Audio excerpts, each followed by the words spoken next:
Welcome back to the Micromobility podcast. I'm Prabin Joel Jones, your host. Today's episode is a very special one. We are joined by Dr. Wolfgang Ziebart, a legendary figure in the automotive world who, at the age of 75, has launched a brand new micromobility startup. His company, XYTE Mobility, they unveiled a new vehicle very recently and almost creating a new category within micromobility. To lead the conversation for today, we have a special guest, Horace Dediu, who's the co-founder of Micromobility Industries, and he's going to be our guest host. And before we dive in, a quick note: we announced Micromobility America 2026 recently. It's happening on 14th and 15th of January in San Francisco at the iconic Palace of Fine Arts. If you haven't bought your tickets yet, head down to micromobility.io and buy your tickets. We have early bird tickets on sale right now, and they are at very limited quantity. All right, let's get started. All right. Hello, and thank you, Prabin, first of all, for inviting us to be part of your wonderful podcast here. And I'd like to introduce our guest. Well, first of all, myself, I'm Horace Dediu. I'm one of the co-founders of Micromobility Industries, and maybe some of you already heard of me, but perhaps not everyone's heard of Wolfgang Ziebart, who is our honor. It's an honor to have as a guest. Before I sort of want to get into what he's done, I would say Wolfgang is sort of almost an emeritus professor of mobility. I know it's not an official title, but he's been in the industry. Correct me if I'm wrong. I think since 1977 or so. Yes. And yes. you. Wolfgang has participated in kind of the history of automotive in the 20th and 21st century. He's also responsible for I don't know if developing is the right word, but certainly conceiving and building the first electric car from Jaguar Land Rover. But before that, perhaps. Wolfgang, you can tell us a little bit about how you started in automobility. Is it something that you always wanted to do, or was it something that presented itself when you began your career? Yeah, well, first, Horace, thank you very much for having this discussion here with you. It's a great honor for me also. Allow me briefly to introduce myself. So I spent with BMW. I was with BMW for 23 years. I started as a designer behind the drawing board and finished as a board member for product development R&D. So this was a great time. During that time, I had many positions, including, for instance, also being head of electronic development department. Later in my career, I was with Continental on the supplier side. I then was CEO of a semiconductor manufacturer Infineon. And after retirement, where I really did a very poor job in, I must admit, I then had some years as engineering director for Jaguar Land Rover. That is during that time where we did this Jaguar I-PACE as something like I would say, a skunkworks project beside the organization. And after that, then I started with the XYTE which was a vehicle which was very close to my heart, I must say. So, yes, that's why we are here speaking to you, even though you should be enjoying life as a retiree. But you have dedicated many years of your later career, as you pointed out, to micromobility now. So, as I said, well, how did it begin? First of all, were you always drawn to mobility, or was it something that was opportunistic? Yeah, I think perhaps some words on how I actually came to that. as a kid, I had an accident with a Vespa with my father. I had a head rupture. My mother was a medical doctor, often called to motorcycle accidents. So she didn't say much, but what she said was enough for me. On the other side, my wife is an architect, very much involved in urban planning, and it is clear that cars have no future in cities, yeah?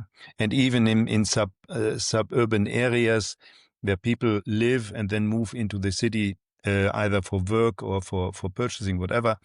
It does not make sense to do this in a car.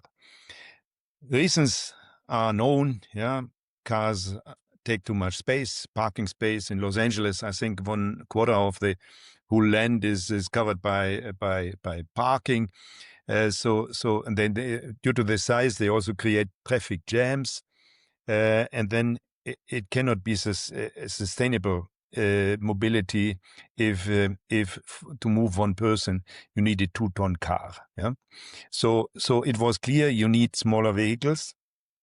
And what the city authorities normally advocate is 2-wheelers, yeah, of all kind, yeah, small kick scooters, bicycles, whatever, e-bikes, electric larger scooters, motorcycle. Great, yeah, much better for the cities than cars. But they have one downside, and this is a 25-fold, 25 times higher rate of fatalities and accidents.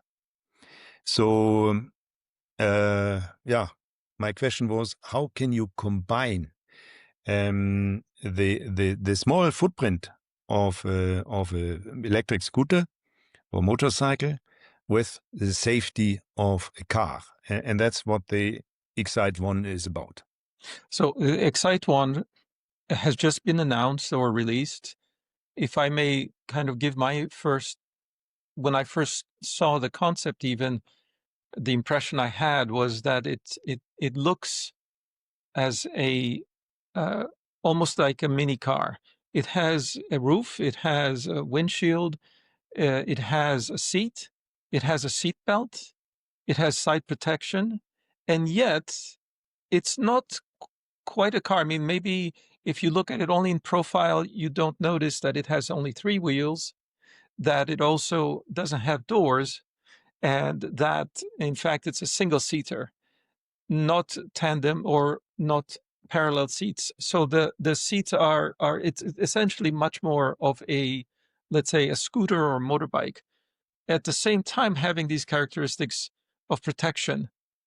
So the obviously from what you told us, this is meant to be motivating, users who are not, who are safety conscious, and so the question is, many questions, I suppose, but why this configuration? Why not a 4-wheeler? Firstly, because we have seen mini and micro cars, Renault Twizy and others, who are kind of trying to make this very small vehicles. Why go with the kind of the configuration you came up with? Yeah, Horace, the reason is very simple. There are small electric vehicles on the market. You mentioned the Twizy, there is the Citroën Ami, there is whatever, Microlino, a lot of small vehicles.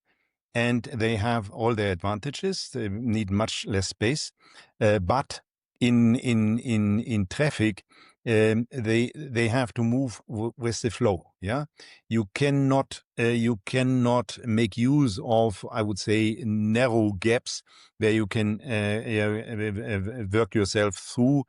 And for instance, in Paris, it is not legal, but it is absolutely custom that 2-wheelers drive in between car lanes, and so the width of a small electric 4-wheeler is less, but it cannot make use of it as it has to move with the normal flow. And when you park the vehicle, yes, it only needs about half the space of a normal car, but parking lots come in certain sizes, yeah, so that a vehicle normally fits in. So unless you find a specific spot where your vehicle fits in, you have to use a normal parking spot. So what is the width? If looking at the photos, it's hard to tell.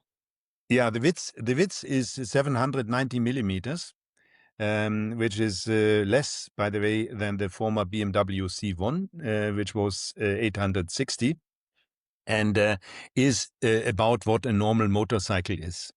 So for those of us thinking maybe also in meters or feet, it's less than 1 meter, 0.8 meters about. Did you say 790 millimeters? Yeah, so about 0.8 meters. So yeah. Less than 3 feet, certainly in width, and as you said, it's also probably for Americans it would be like smaller than a large motorcycle in width, something like that, Absolutely. like a Harley. Yeah, a Harley is wider. Yeah, of course. Yeah, Harley's wider. Yeah, and there are even some mountain bikes which have a wider handlebar. Oh, really? Yeah? Interesting. Yeah. The big handlebars. Yeah. Yeah. So it's quite slim. As I said, it's 3 wheels with 1 seat, but it has the protection of a roof, a windshield, and some side protection in especially around the shoulders.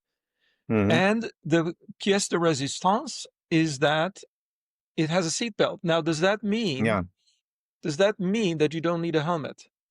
Yes. You do not need a helmet in most European countries. It is always subject to the local legislation, but in the main markets in Europe, you do not need a helmet. Yeah, go ahead. Yeah, the key element of this vehicle is that we are applying the principle in a crash, in an accident. We are applying the principles of car safety to a vehicle with the size of a motorcycle. Yeah. So what happens if you have an accident in a motorcycle, crash into a car sideways, for instance? Yeah. Then the energy of the motorcycle is absorbed in deformation of whatever the car and the motorcycle. The kinetic energy of the driver, unfortunately, goes into broken bones and other types of injuries.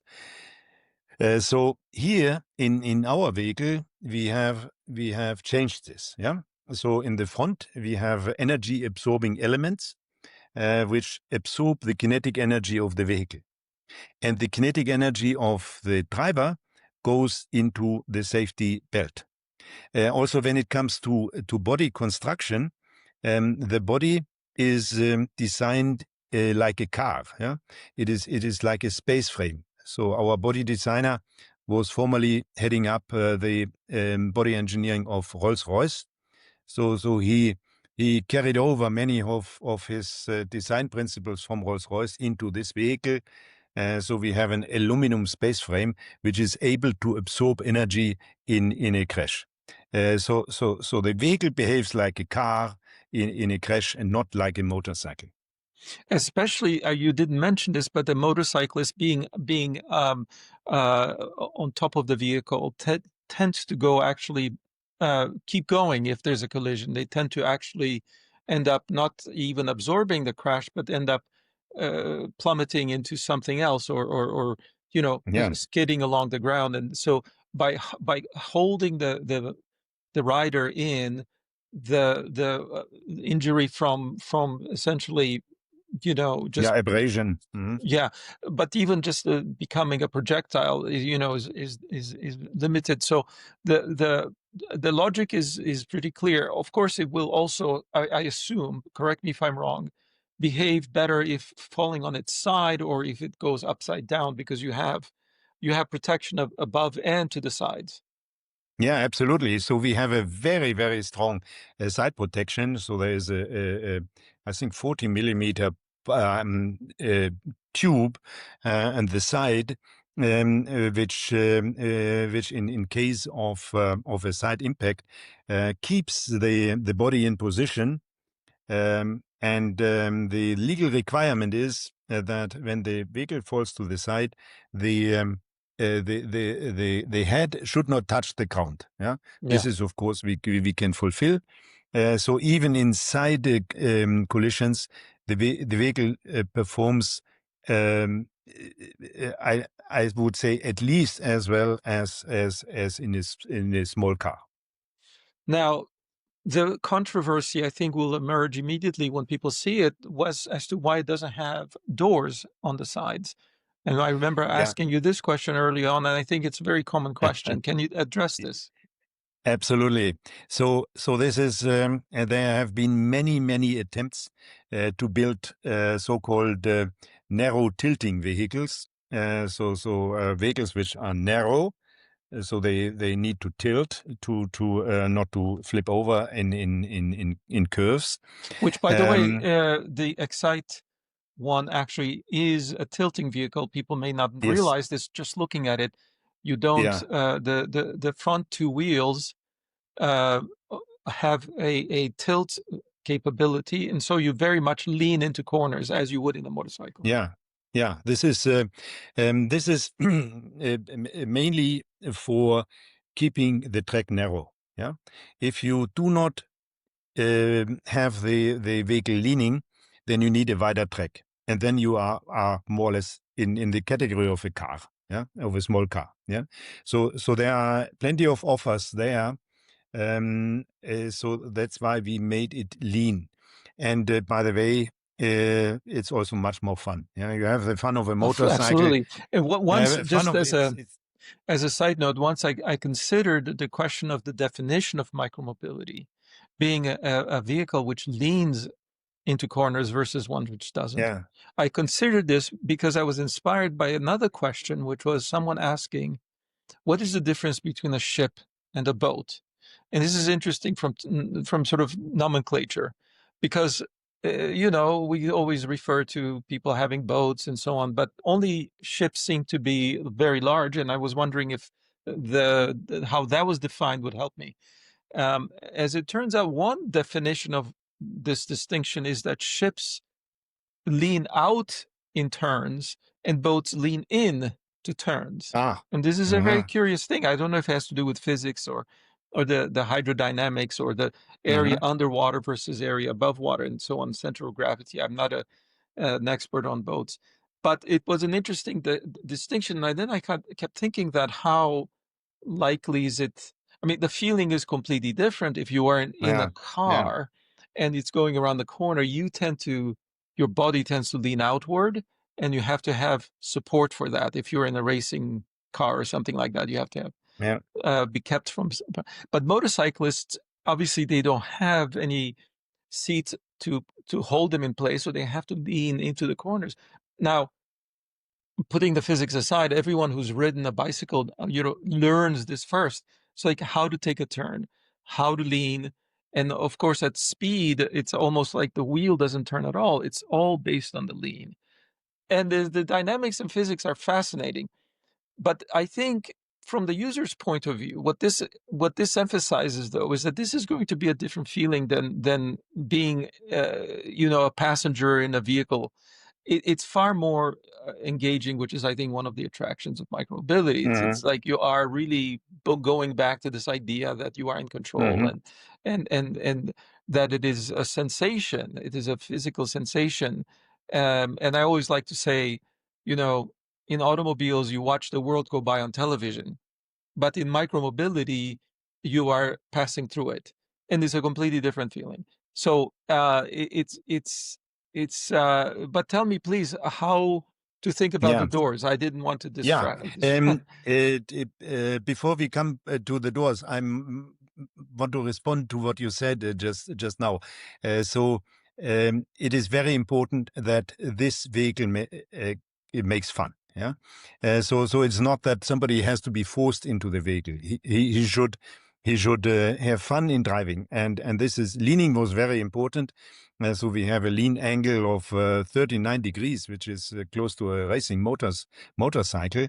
And we also have a lot of power. Yeah. So I have a 19 kilowatt from an electric motor is much more than in a combustion engine.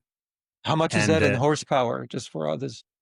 I haven't converted. It's about 25 horsepower in a vehicle which has a weight of without driver of 206 kilograms. So it gives you a huge acceleration. 0 to 50 kilometers an hour, for instance, 2.7 seconds. So it's huge. That's faster than most sports cars. Absolutely, it's I think so. Sports cars will have a hard time at the street light to keep up with that. But now coming to the the question of the doors, there have been many attempts to create narrow tilting vehicles with doors. And the idea is fascinating. You have an interior like in a car, yeah. And you have the size of a motorcycle, yeah. That's wonderful, yeah. Many attempts have been made to do that. The latest one was this Toyota I-Road, which you might have seen. It's been a long time. I think that was 2008, and when it was introduced, yeah. The problem is as follows. So when you look from the top, then such a vehicle more or less resembles an aircraft wing. Yeah. So when you have side winds, then this vehicle reacts heavily.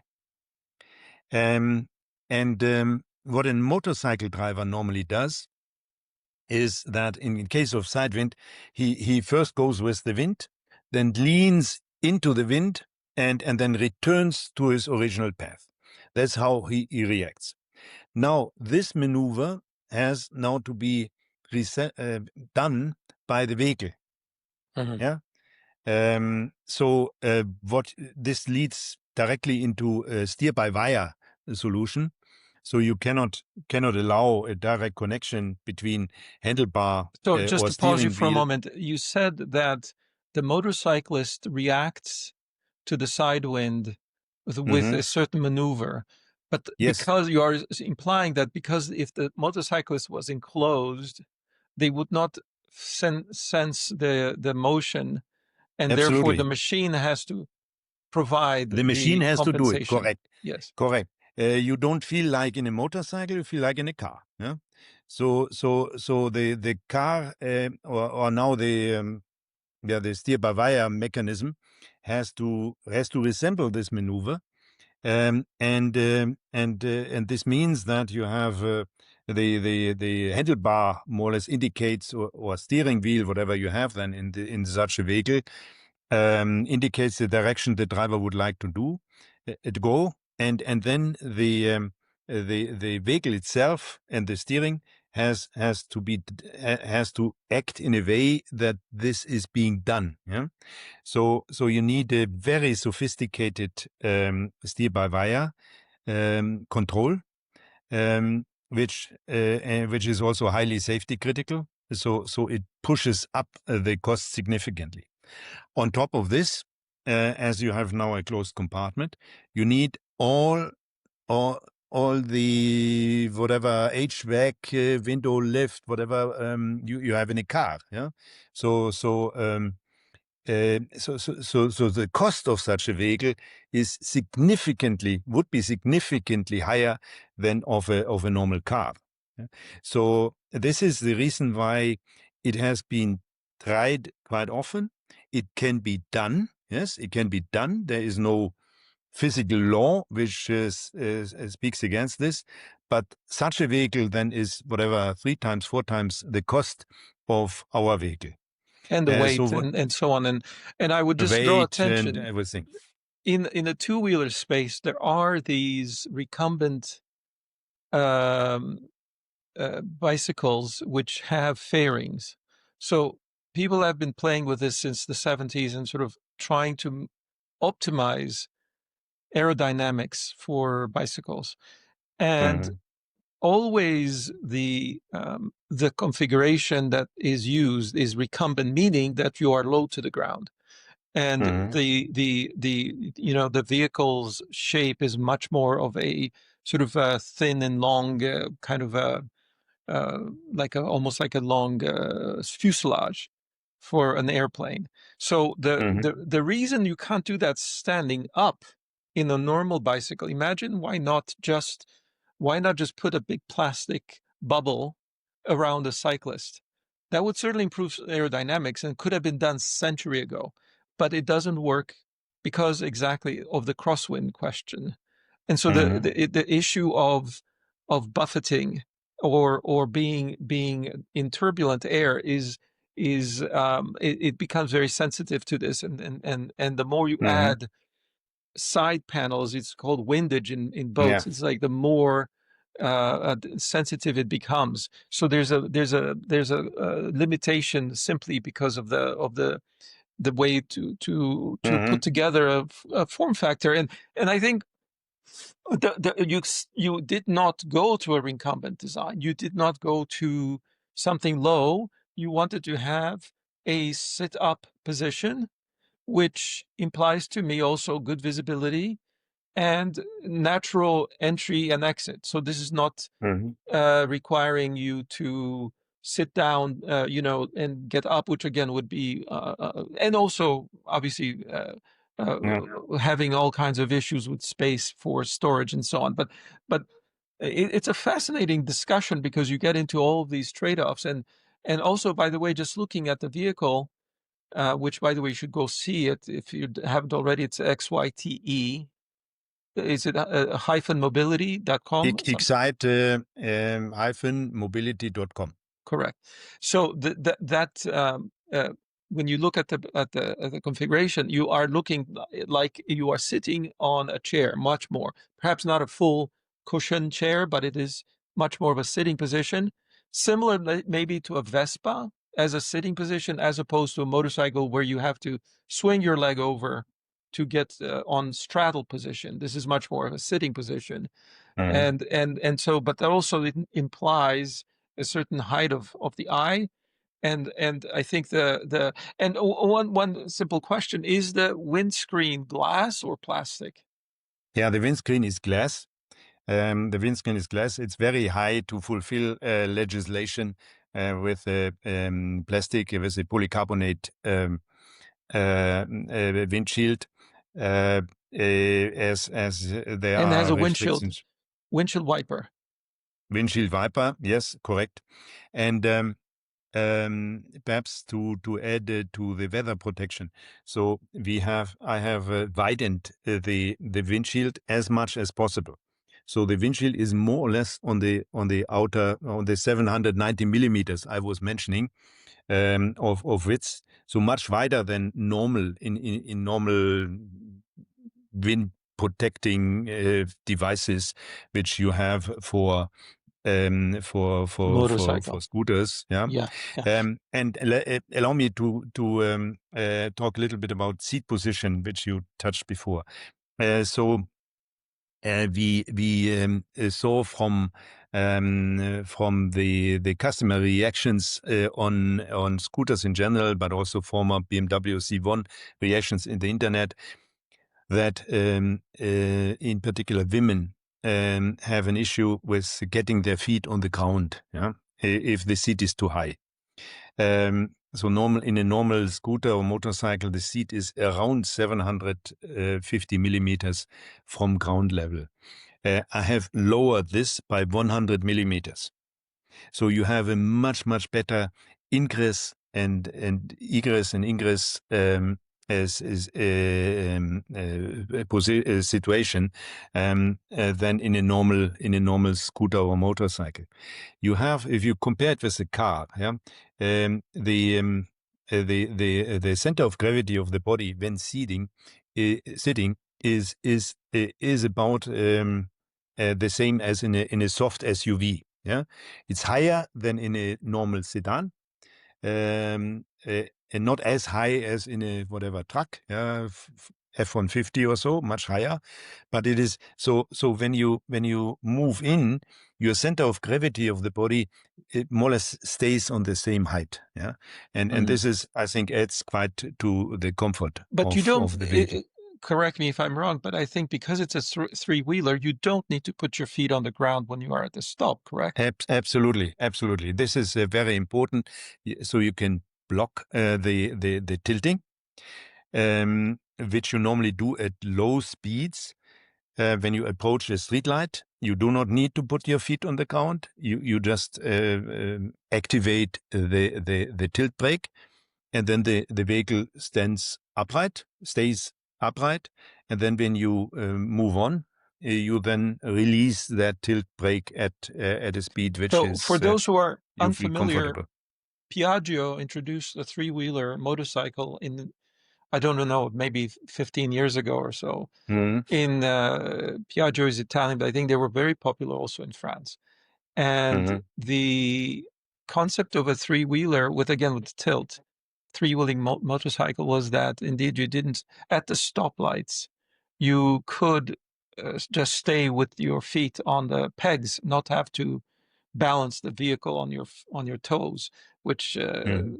has all these benefits, obviously. But the interesting thing, I think you from a controls point of view, you said you have to manually engage. So if you don't, you still can put your feet down. But if you manually engage the tilt lock, then you stay inside the, so to speak, or your feet on the Mhm. platform. And is this on the left hand? On the left hand, correct. Yes, right. Yeah. It just for again, for everyone else, the controls are not with the steering wheel; they are with a handlebar, and yet it has so it has a familiar feel to someone using a motorcycle or motor scooter. Mhm. Mhm. And how about brakes? And is obviously it's electric, so there's no transmission. It's just a twist throttle. Is that correct? Yeah, we have a rear swing arm, which consists of a motor which is mounted on the swing arm, and then we have one set of gears to reduce speed, and then another reduction by a chain, which then goes back to the But wheel. there's no gears as such to be shifted. No, it's a single. You don't need any shift gears. Well, Yeah. So obviously, they. I mean, I'm just making sure people understand, because the one thing that also puts off motorcycle riders is that you have to learn to shift, which requires Yeah. coordination between feet and hands, and it's not intuitive. But in this case, you just twist the throttle and go. There's no need for learning anything new there. Yeah. But braking, is the braking two different brakes, or is it just natural brakes? Yeah. First, we have 3 brakes, 2 in the front, 1 in the rear. We have also anti-lock braking, so ABS system installed. And the braking acts as follows. So you have a foot brake, which is legally required, which acts on all 3 brakes. And you have a handbrake on the right side of the handlebar, which acts on the front wheels only, similar to a motorcycle. But that's by regulation, because I don't see a need for 2 different brake actuators. You would probably be fine with just the one. But it Yeah, is interesting that you have to have a foot brake as well. yes, that is legally required in this type of vehicle. Okay, then we have it. Otherwise, one lever would do the job, of course. Of course. And do you have things like cruise controls or other forms of driver assist? I would say the following: we can add all these features, but the vehicle coming to the market now will come in a, I would say, rather basic configuration. We have a telematic unit built into the instrument cluster. So we are connected to the cloud, and we can download new features Over the air. when they become available. You mentioned one. Yeah, but there are many other features which we have in mind, which will come over time. We will see what the priority of the customer is, and then we will introduce them accordingly. So it's very much like a smartphone. Yeah, You like a update smartphone. the software and you change Updates the every whatever months or so, and that's very much the same thing. So it is called So a. let's talk Mhm. performance. You mentioned 0 to 50. What is there a 0 to 100? Because obviously, what is the speed limit or the top speed of this? The top speed of the vehicle is 109 roughly. Yeah, that's what you can achieve.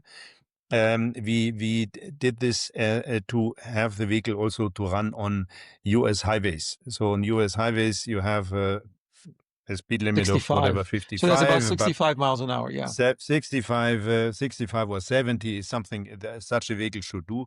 And that's what we can do. So the vehicle can flow in the normal traffic flow on the highway. So that's the top speed. Coming to your previous question of gears, so the torque characteristic of a electric motor are much more favorable than of a combustion engine. Yeah. At low speed, the combustion engine has basically no torque. So that's why you need a clutch and why you need gears. Yeah, the top torque is only in a very narrow band, whereas the electric machine has maximum torque already from Zero. speed 0 and then up to roughly 5,000 RPM. So you don't need neither a clutch nor different gears, as the torque characteristic of electric machine is so much more favorable than a combustion engine. But that's a very high speed. How would it feel? I suppose because it has the suspension and then the braking, dynamically, it could very well handle highway speeds. But how does it feel in terms of comfort? Because you have the sides exposed. Would there be a lot of wind, a lot of noise, or how do we think about this as a high-speed vehicle? I understand that low speed is fantastic, very comfortable, but is it how does it feel at high speed? Yeah, you have the impression of a motorcycle, but you feel very much like I would say in a convertible.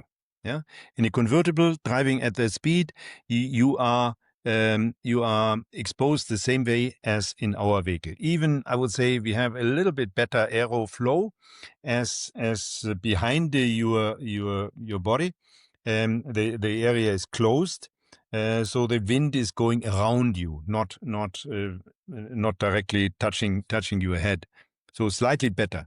What people say is that due to the fact that we do not need to wear a helmet, you have the driving feeling of a motorcycle, but under a helmet you are to some extent disconnected from the outside, in particular in hot temperature. Yeah, it's not very comfortable to wear the helmet. So this is gone here. Yeah. So And the visibility potential limitation. you're driving like in a convertible at higher speed, but not having the downsides. I would helmet. emphasize the peripheral vision benefits, because one of the issues with a helmet is that you don't see as well to the sides, and you would have to turn your head. I've noticed this myself when using an e-bike. At one time, I was riding in the winter, and I was a bit annoyed that I had a helmet, but I was getting snow into my eyes. And so I decided to wear ski goggles. Simple idea, because it's designed for this, snow and wind. But the problem was I really couldn't see very well to the sides. There was just a little bit of foam on the sides, which actually affected markedly my ability to sense my surroundings, which which I thought was a step down, and I stopped using it. And so my thinking is, and I'm not a motorcyclist, but I've worn the helmets a few times, and I find it remarkable how visibility is constrained that way, and sound as well, because you're hearing everything in a muffled way. But there must be some benefit. This irritation of mine with visibility is because also modern cars have terribly compromised, in my opinion, visibility. We've seen A-pillars grow in size. I have a BMW i3, which, although wonderful car otherwise, but has pillars that are this thick, which give you blind spots. And once or twice I've caught myself not seeing a pedestrian, for example. And when you go into an old car, let's say from 70s, it's remarkable how different the visibility is. You have a thin A-pillars. You also have lower window sills. And so you're far more sort of visible. Your visibility increases. You're not a cocoon anymore. And I think the trend that has existed in automotive is to create more and more protection, but at the same time reduce visibility. And I think this would be a wonderful experience for someone moving from a car into micromobility, because it's safe, but it's still engaging. Yeah, absolutely. So having designed cars for most of my life, so I I really have to perhaps allow me to briefly explain why this happened. You are totally right. The sedans of former times, you have much more visibility to the outside, in particular also to the rear. So what happened? Yeah, so it mainly came from legal requirements. Yeah, you have, for instance, the requirement for pedestrian impact on the hood. Yeah, which added roughly 60 millimeters to the hood height. Then you have all the emission exhaust treatment, yeah. So which added to the tunnel and limited the space in the front. And then you have aerodynamic requirement, which put the A-pillar backwards, very close to your head, and also increase the waistline. Yeah, so that's why a sedan of today, you often feel like in a tank. Yeah, so you don't have good It happens visibility. slowly, so we don't notice it happen until you finally go from a 2025 car to a 1975 car. I understand all the safety and everything else. All these are valid reasons, but my point is that over time it corroded our connection with the outside world. And I think that's one of the benefits of micro, is just you feel once again as you Absolutely. are connected and engaged. And at the same time, the problem has been safety. And I think the XYTE concept is that you re-engage as a rider, as a vehicle user, but at the same time preserve some of the safety and comfort. One more thing I'm concerned with, and I think people would be, as far as weather, and if it is open on the sides, even though there's somewhat wide,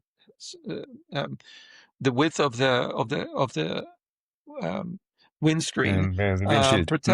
protects you. But how much water do you expect will come in if it's raining or even snowing or the adverse weather? And of course, I assume you wear proper clothing, but still, is the water management problem something to be concerned with? Yeah, we did extensive aero simulations and did a lot of modifications to improve aero flow and hence also then water flow. One element, for instance, was to completely close the area behind the driver and not allowing airflow around the body of the driver, but keeping it outside. That was one result. In general, you can assume that in 80% of all rain cases, so when you have normal rainfall, you don't get wet. When you have very heavy rain and wind from strong winds from the side in particular, then you get wet. Yeah, this we have to admit. But when you have normal rainfall, then this you should be protected. Of course, and motorcycling has this problem all around. But my concern is more in the edge cases. For example, if the windshield wiper is operating, the water that's being displaced, will it naturally flow over the vehicle, or will it spill into the cabin? There's this whole certain gap here in between windshield and the A-pillar, which then carries the water and So sort of a basically gutter. Yeah. ducts it over the roof. I thought about this because I actually I still have, but my first car was a Mercedes 190, and the remarkable thing was how thick the gap was between the A-pillar and the windshield, and it as a result, all the water would flow above and not spill to the side windows. And that was like, I think that was a design decision to channel the water away from the sides, which I thought was rather clever. But I thought, it's not a big deal if your window is up, but it is if you don't have a window. So it's something to think about. Now, Absolutely. let's we could talk technology for a long time, and I'm there are many subjects: battery capacity and torque, and as you mentioned already, the power of the engine, and ABS and traction control and stability, but I think much of this can be found by reading the specifications. I think what we should try to also understand, however, is what is the role of the vehicle? Why would it be successful? And also, how should the consumer think about this? Is it for whom it's, these are marketing questions, not technical questions, but it is equally important, because I think the success of this product would suggest that we have a new category. So it's not even that this is A or B, as would be a motorcycle or car, but rather it's a C. It's a new thing altogether. So we don't have a name for it even. And I'm intrigued by the possibility of a category creation. Why? Because that is what the iPhone became. That is what the automobile became. There weren't such things before. There were horses and trains, and here came something, or horseless carriage wasn't just a horseless carriage. It was a new thing by itself, and some of that comes from the way it's used, and some of it comes from its physical characteristics. But in this case, and by the way, there was a failure. There's a great market failure with the Segway. This was the original Segway, which was, two parallel wheels before the scooter established the form factor of electric mobility, micromobility being with tandem wheels. We had these parallel wheels, and that was a very sort of announced with a great fanfare, but it failed in the marketplace. And again, the question then, as now, is it because it didn't have the infrastructure or the cost or price or whatever it was? So I guess it's a long introduction, but my question is it, first of all, it's an urban vehicle. You mentioned that right at the beginning because you felt that automotive doesn't belong anymore in the cities, and I fully agree with that, while at the same time having highway capabilities. But is it for a particular type of user? Is it a commuter? Is it a delivery person? Is it someone taking children to school?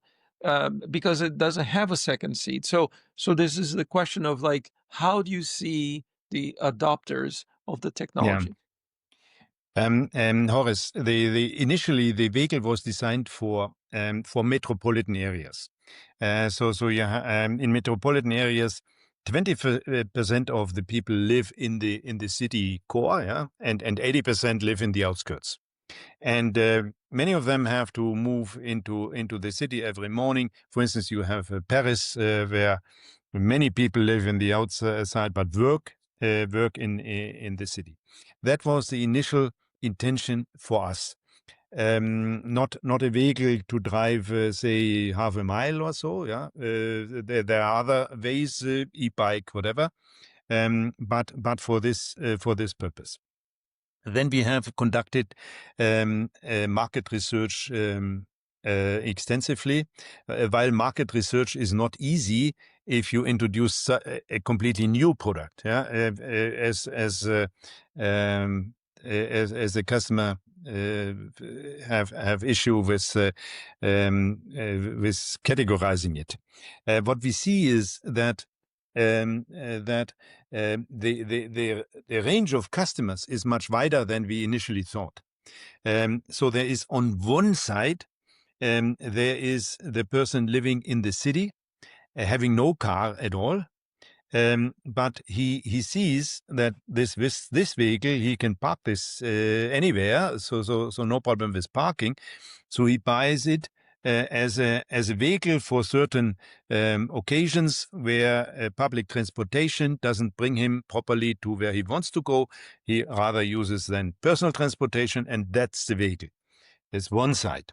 On the other side, you have the person living in the suburbs already having 3 cars, and he buys this or she buys this on top of the 3 cars they already have, just for occasions when there is traffic jam, to get easier to work, or have no issue with parking. So what we see is that we actually do not replace neither cars nor replace scooters, motorcycles. This vehicle comes in addition to these vehicles. We say this sometimes as competing with non-consumption. It's not that it's competing with existing consumption, but rather with something that isn't available at all, and you would create its own demand because somehow it's now possible. The old saying goes that, build it and they will come, or you can't measure the demand for a bridge by measuring how many people swim across the river. If you build a bridge, people will use it. So I see, that is one of the most wonderful ideas in business, because what you're saying is essentially that you'll create demand.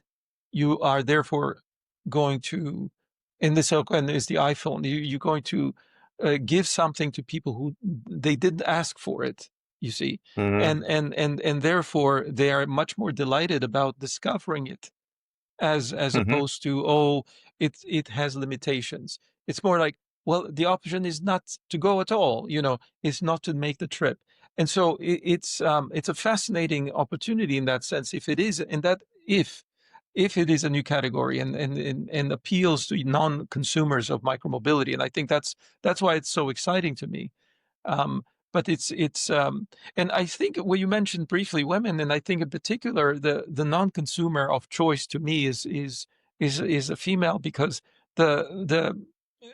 sadly we just don't have enough, or we don't have a good balance of women users in micromobility.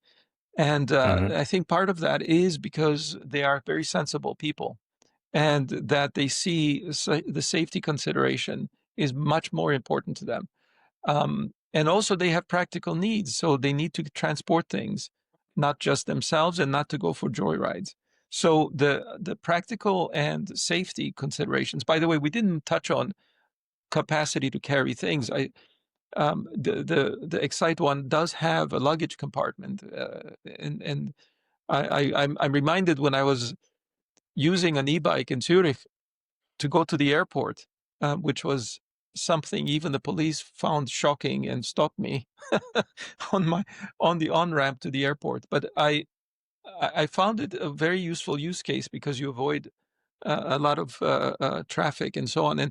But my concern was to carry my luggage, and we had a basket in the back which was just big enough for a carry-on if you use a bungee cord to keep it from jumping out. But otherwise, the carry-on to me is kind of the minimum utility of storage that you need. And so is this something the XYTE can accommodate? Absolutely, Horace. Absolutely. So on our website, you will see what we can do. So carry-on luggage and fits in properly. Yeah. And we have altogether, we have 70 liters or so of luggage compartment. as the vehicle has been designed in Bavaria, carrying a beer case is prerequisite for any Bavarian product. So also beer cases can be carried, and we even had the request for can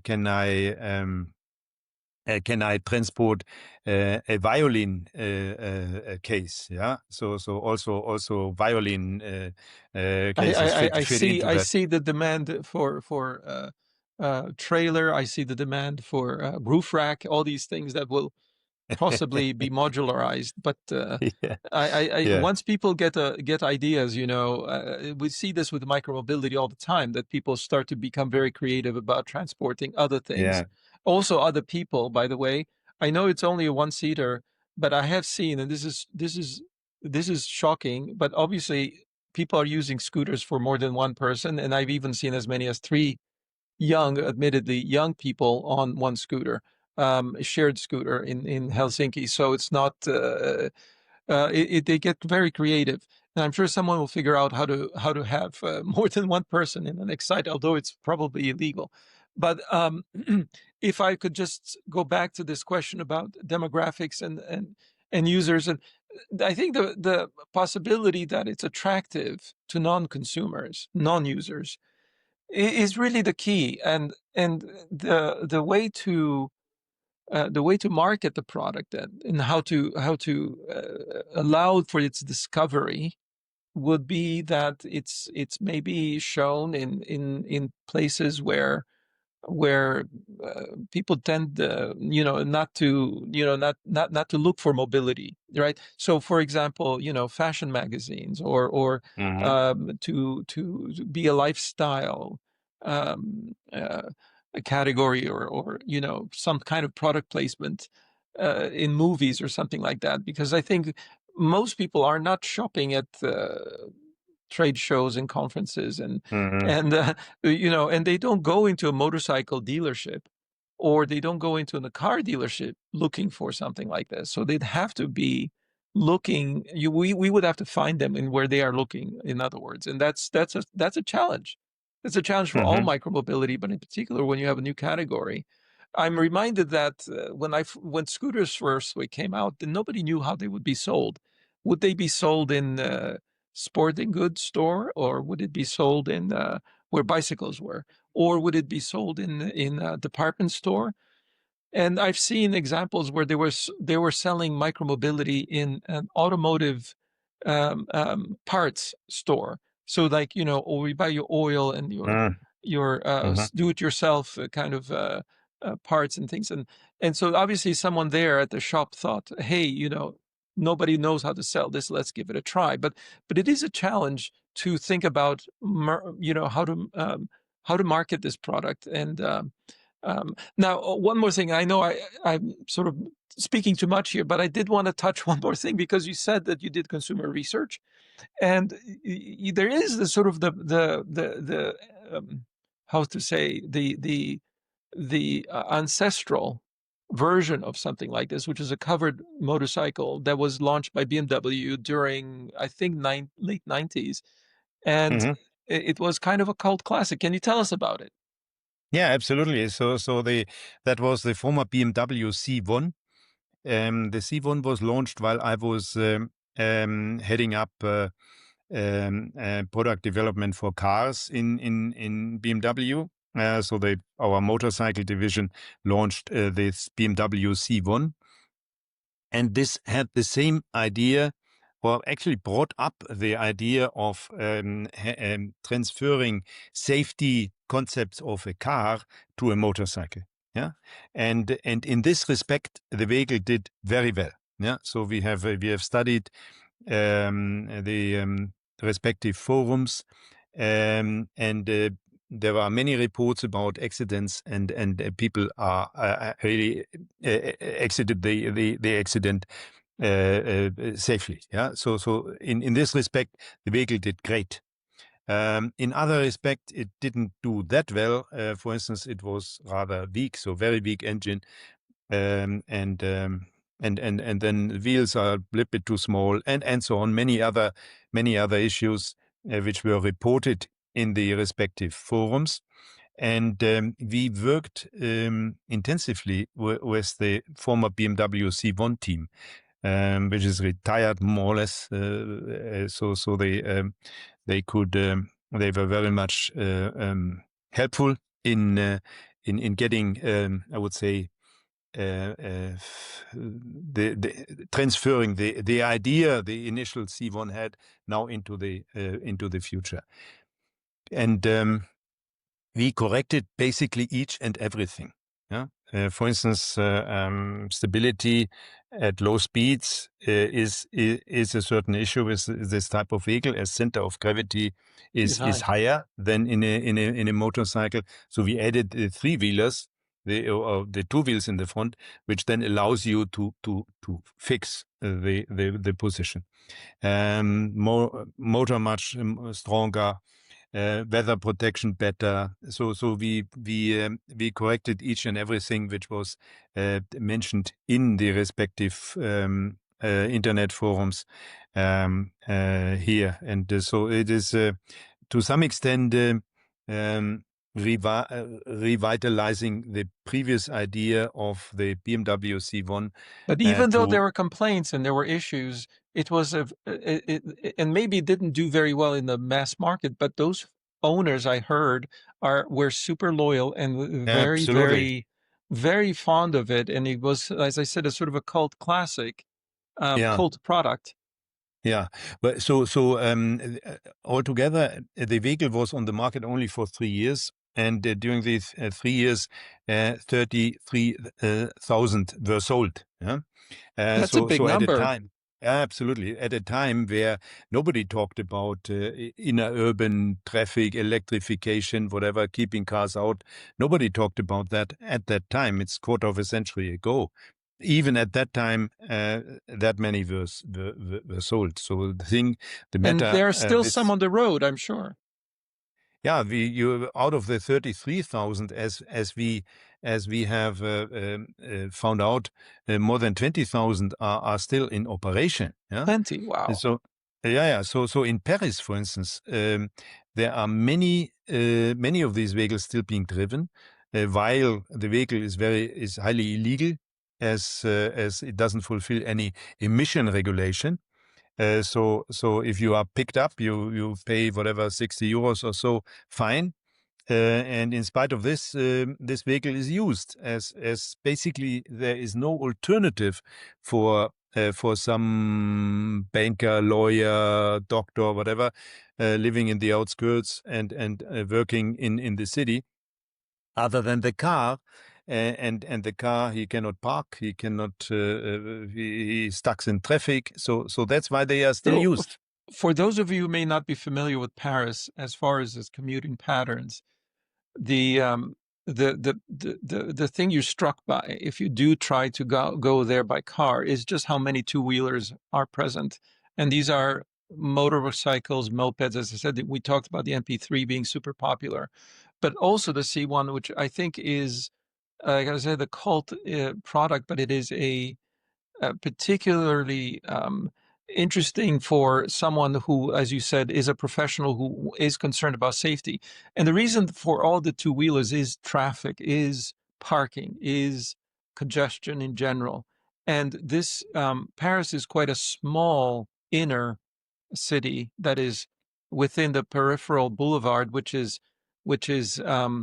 I mean, Paris is if you were the diameter, you can cross it in walking in maybe half a day or so, and it's and yet the outskirts extend for long distance, and it's difficult to commute into the center. So it's an interesting maybe microcosm of this opportunity, because you can study Paris and say, okay, what lessons have been learned? C1 by the way, just on the C1 point, is that although 33,000 was sold, there wasn't a follow-up product, and we need to address this from a marketing point of view. And I think the reason isn't that it wasn't a popular, but rather, what is it? Is it because BMW didn't meet goals, or what was the reason it wasn't actually developed further? Yeah, first the reason why it was discontinued already after 3 years, which is very unusual. Yeah, normally if you sell 10,000 a year, you keep it. But the reason why this was discontinued, as we hear from the official voices, is that the vehicle did not comply with BMW brand values. Yeah, the combustion engine was very weak. The sound was not appealing. And that's the reason why they were discontinued. Why hasn't been there a follow-up project? I must say I only can guess. I think an important thing is that in a car company environment, such a product is not easy to do. Yeah, so the fixed costs are high. The one-time costs are high, just coming from the structure of the company. So it will not be easy to achieve profitability for such a product. Question now is, why have scooter companies not addressed this segment? And in discussion with many scooter companies, this this product is too complex for them. Yeah, so while they can do a good scooter, they have little experience in energy management, crash deformation, safety management. So they have very little experience there. So it is. And if I may, I Yeah. believe that if they asked their customer base, our customers would say, we're not interested. And Yeah. this is the classic dilemma, the innovator's dilemma, because what you have is, because it's a new category, asking the existing customers if you want it, they would say no, because they're motorcycle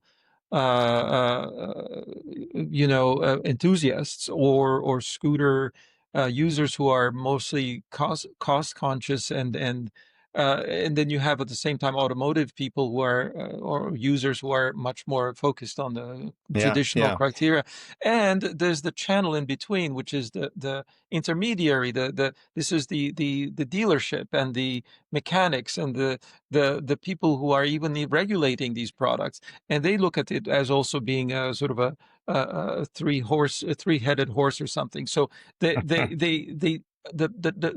system is such that a new product, a new category, doesn't seem to fit anywhere. The margins seem to be low. BMW doesn't know what to do with it. Did they put it in their motorcycle division, or do they put it in automotive?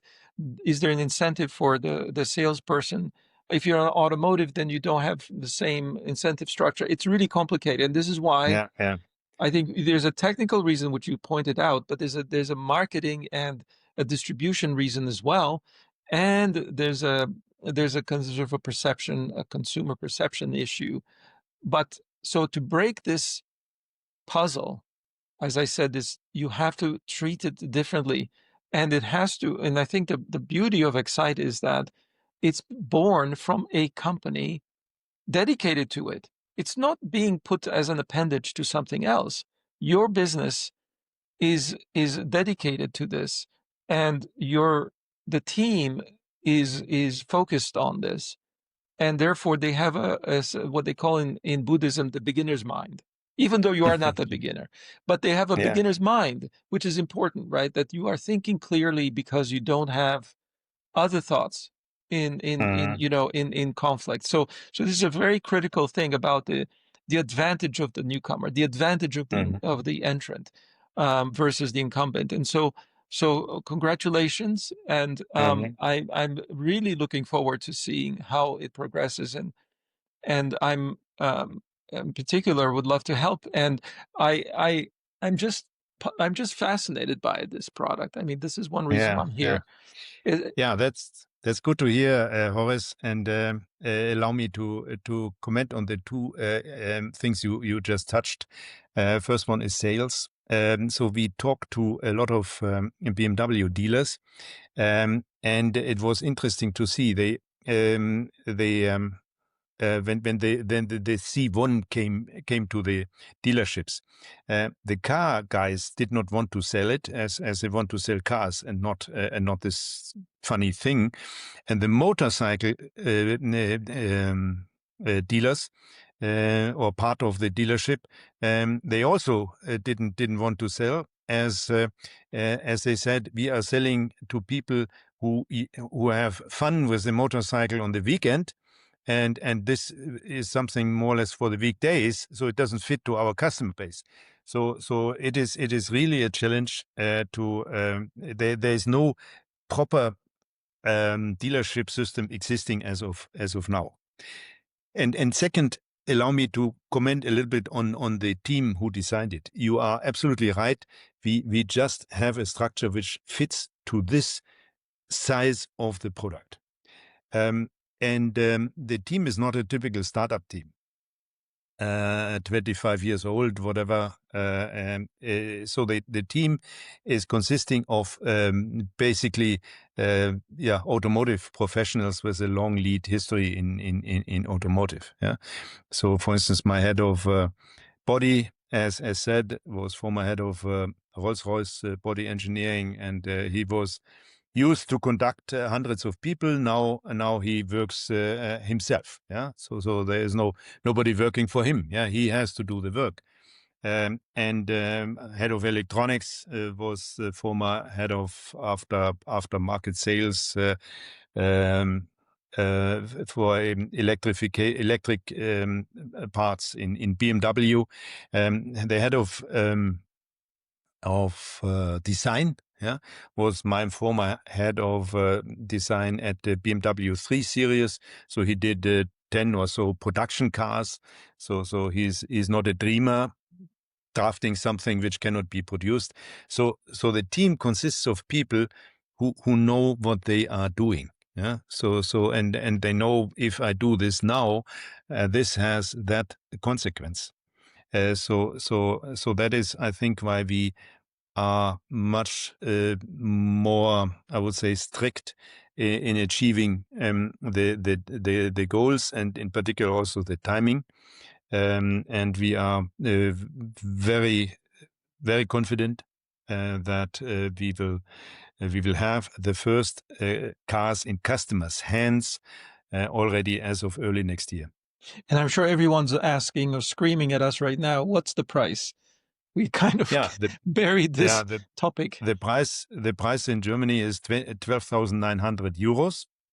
That is without value-added tax, it would be 10,700 or so, as the value-added tax is different in the different countries. What we get as a feedback, in particular from the show, is that the price appears to be very reasonable.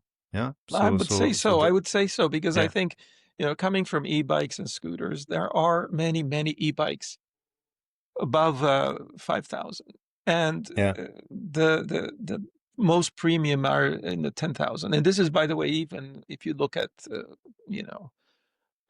this is e-bikes. If you look at regular bikes, you see many which are also in that price range because carbon and so on. So I think for most users, this is not going to sound too expensive, especially for what you get. Mm-hmm. Yeah, we had just an episode. We have a peer group of potential customers of, I think, 40 people or so, and we asked them, what do you think the vehicle will cost, and what would you like the vehicle to cost? And they told us, we fear the vehicle will cost 20,000 euros, and we would like the vehicle to cost 14,000 euros. Yeah. So with 12.9, I think we are on a side where we can surprise the customer. Very good. The other, I think, the other question, I'm sure I'm trying to think of the average questions, but is where would it be available? Is it now launching in Europe? Will it be in North America, Asia? Yeah, we only launch the vehicle where where we have a service facility. Yeah, while we think the vehicle will be very simple and not much will happen, nevertheless, the customer expects that. We will follow a strategy launch city by city. Yeah, so we will not distribute it more or less over the whole continent, but we will start with Paris most likely. Yeah, Paris, maybe Barcelona, maybe Munich. Depends very much on the reaction we now get from the show, and there we have established dealers. We have established service points, and then and keep all the vehicles within the vicinity of, just to say, Paris. Yeah, this has the advantage that in case there are issues and there is no product when moving from prototype stage to mass production, where not something comes up. If something comes up, we then can confine this to a limited area of Paris, for instance, and do not have to fly somewhere just to tighten a screw. Yeah, so that is the reason, and this will be for the first, I would say, 3 months. And then after that, we will expand to different cities, depending very much on the demand we currently see. So you are looking at Paris and Barcelona. You mentioned Munich. Also, I suppose Italy would be interesting. Yeah, I think Milan, and Rome are the first cities for Italy. In Germany, Munich is the one to begin with. We also see that there is a strong demand around the Frankfurt area and around Düsseldorf area. So in these areas, we will then. But I do see an opportunity in London. I do see an opportunity in every major metro in Europe, and obviously in North America eventually as well. But it's like, I think you're constrained right now by your willing to support the product and you want to establish a good reputation and I think branding and so on is critical. Yeah, Horace, you are absolutely right. So we just to talk a little bit about the company. So we are not financed by venture capital. Yeah, it was very hard to get venture capital for mobility projects in these days. It was different 4 years ago, but now it's very hard. So I saw that if I would try to continue to find investors, I would lose too much time. So I decided to finance all of this myself. Yeah. So this costs a lot of money. But if I wouldn't have done it, probably the product wouldn't have come to the market. Now we also move on in a I would say setup which would allow us to develop the market without further funding. So basically, from the cash flow we generate through the sales in the first city, we then finance the expansion into other cities. If we would have investment from investors, of course we could scale much faster.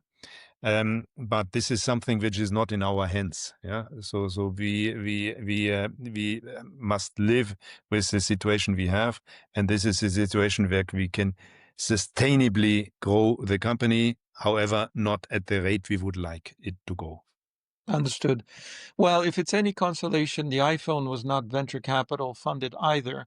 And I'm told, having been in that industry, is that no one would have funded it, even if it wasn't shopped as such. But it wasn't something that was considered an opportunity. So yes, there are limits, but sustainability might be the more attractive, or more, let's say, the scale. People think, okay, speed is important, but sustainability maybe is a long-term winner.